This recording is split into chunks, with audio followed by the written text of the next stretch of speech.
A cynical litigator walks into my bookstore demanding hard evidence and objective facts, claiming fiction is just a distraction for the weak-minded. But what if I told you that a sworn testimony is less honest than a dog-eared novel? I'm about to prove that imagination is the only vessel for the truth. Sotis Lua, let's call him Alex, strides in, all sharp suit and sharper skepticism. He picks up a classic, scoffs, and says, "What's the point? This is all made up.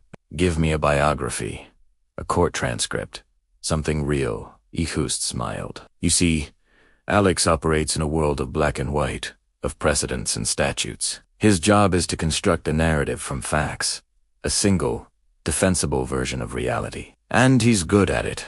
But his world is built on a fragile foundation. The idea that human beings are logical, that their testimonies are pure, unvarnished truth.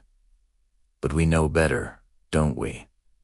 Think about it. When someone's on a witness stand, they're under immense pressure. They're crafting a story, consciously or not. They're emphasizing certain details, omitting others. They're trying to appear credible, to fit the facts into a narrative that serves their purpose, whether it's to win a case or just to protect themselves. A sworn testimony is a performance. It's a version of the truth, polished and presented for an audience. It's reality filtered through fear, ego, and memory, which we all know is incredibly fallible. So, I pulled a book from the shelf. It wasn't a legal thriller or a historical account. It was a simple, powerful novel about a man grieving the loss of his child. I opened it to a random page and asked Alex to read a paragraph describing the character, Quiet, lonely breakfast. The character isn't making a grand speech or crying hysterically. He's just staring at an empty chair, feeling the weight of the silence, noticing how the sunlight hits the dust motes in the air.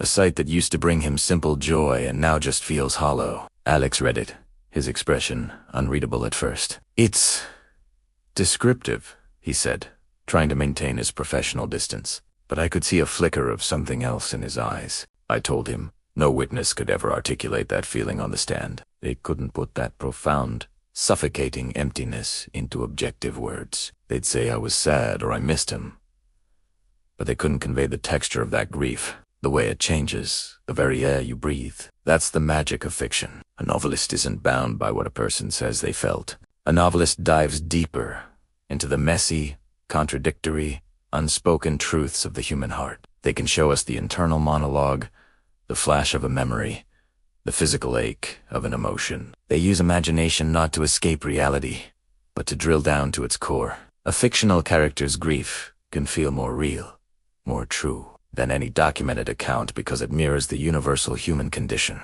It bypasses our logical defenses and speaks directly to our shared experience.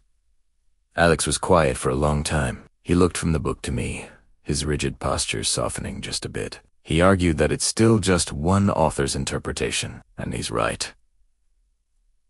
But that's the point. We read that one interpretation, and thousands, millions of us, recognize ourselves in it. That recognition, that collective gasp of yes, that's exactly what it feels like, is a form of evidence far more powerful than any single sworn statement. It's the consensus of the human soul.